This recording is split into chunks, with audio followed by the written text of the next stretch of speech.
présent. J'ai entendu des gens dire que malgré la pluie, il y avait un peu de monde. Alors je vous annonce aussi qu'il y a actuellement 6 rassemblements sur l'Aveyron. Il n'y a pas que celui de Rodez.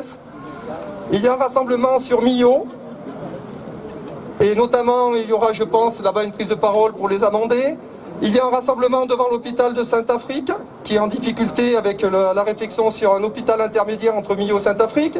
Il y a un rassemblement sur le cap de Naqois, un autre à Viviers devant la SAM, et un à Villefranche-de-Rouergue, en plus de celui de Rodez.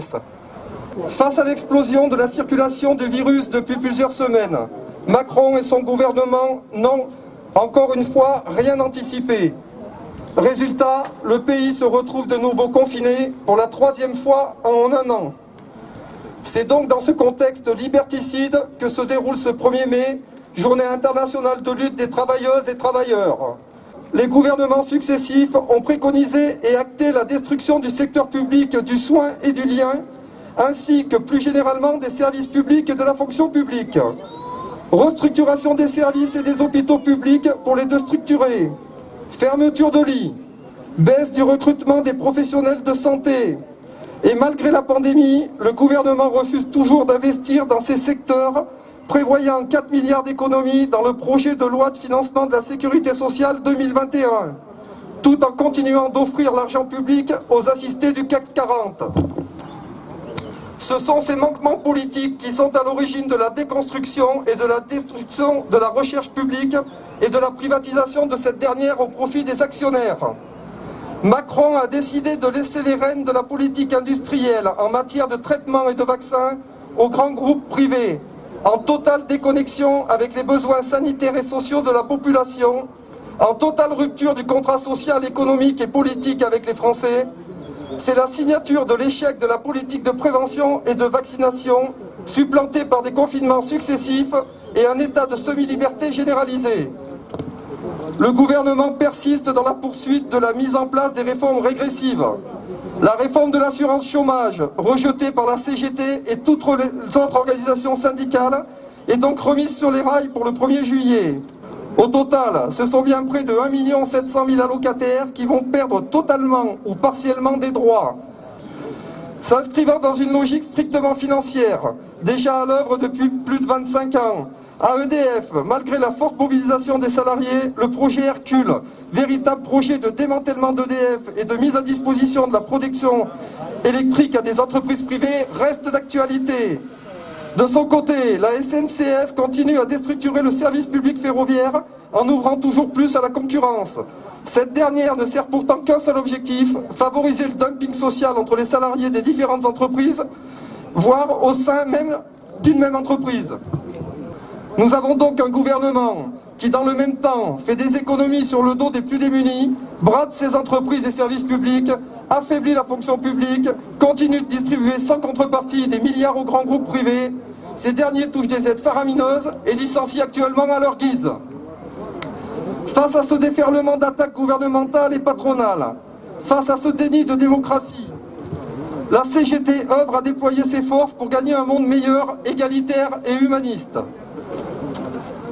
Les mobilisations se poursuivent, à l'image des salariés du spectacle, qui revendiquent depuis un an le droit à leur emploi et le bénéfice de droits sociaux et de garanties indispensables pour des conditions de vie dignes. Privés de leurs outils de travail et donc de moyens pour satisfaire leurs besoins les plus fondamentaux, ils et elles continuent à occuper de très nombreux lieux de culture, comme à Millau depuis le 15 mars.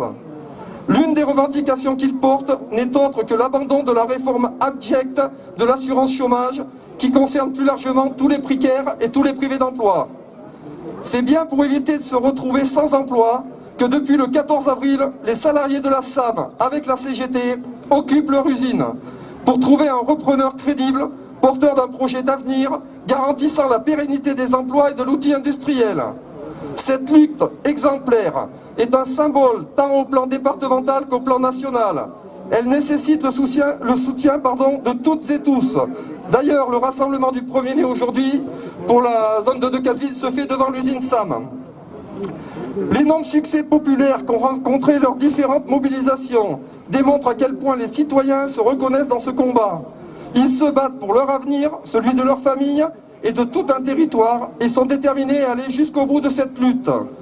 Sur le Ruténois, La situation à laquelle sont confrontés particulièrement les salariés de l'usine Bosch Rodez nécessite aussi de grandes mobilisations de salariés, plus largement des Ruthénois, de la population de manière générale, des commerçants en particulier.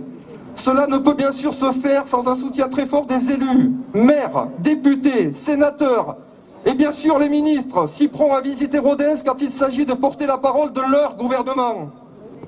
Nous ne pouvons accepter la perspective de 750 emplois supprimés à l'horizon 2025 sur un effectif actuel de 1250 salariés. Pour rappel, Bosch Rodez comptait 2400 salariés dans les années 2000. 750 emplois supprimés, ce sont potentiellement 750 familles qui pourraient être amenées à quitter notre bassin de vie. Ceux qui luttent ne sont pas sûrs de gagner, mais ceux qui ne luttent pas ont déjà perdu.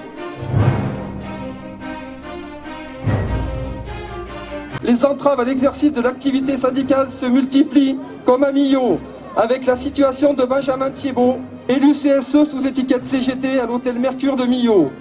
En effet, le directeur de cet établissement a, dès connaissance de sa candidature, engagé à son encontre une procédure de licenciement pour motif économique, qui vient d'être refusée par l'inspection du travail après plusieurs interventions de la CGT. La liberté de manifester est elle aussi remise en cause et criminalisée dans notre département. Et plus particulièrement à Millau, où après avoir manifesté le 12 mai dernier, une trentaine de citoyens sont convoqués au tribunal de Rodez le 4 mai prochain, mardi, pour être jugés. Nous serons bien sûr à leur côté, mardi 4 mai, 14 h devant le tribunal de Rodez, en soutien aux manifestants, car demain ce pourrait être nous. C'est pourquoi ce 1er mai est un point d'étape important et doit être l'expression des travailleurs en France, comme partout dans le monde, pour exiger la levée des brevets sur les vaccins, pour que tous les pays puissent avoir accès à la vaccination et en faire un bien commun. Des moyens pour l'hôpital public et pour l'ensemble des secteurs de soins et de l'accompagnement. Des services publics de qualité et de proximité et l'arrêt des privatisations. Un plan national de relocalisation de l'industrie. L'arrêt des licenciements et le conditionnement des aides publiques à la sauvegarde de l'emploi et de l'environnement. L'augmentation des salaires et l'égalité salariale entre les femmes et les hommes.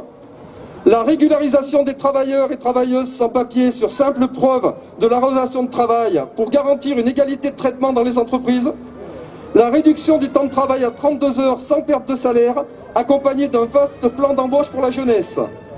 L'abandon de toutes les réformes régressives, des retraites à l'assurance chômage. La suppression des textes liberticides tels que la loi sécurité globale et séparatisme qui remettent en cause nos libertés fondamentales.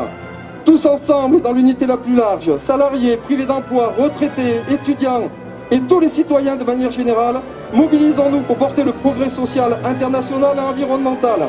La CGT vous souhaite un bon 1er mai. Merci.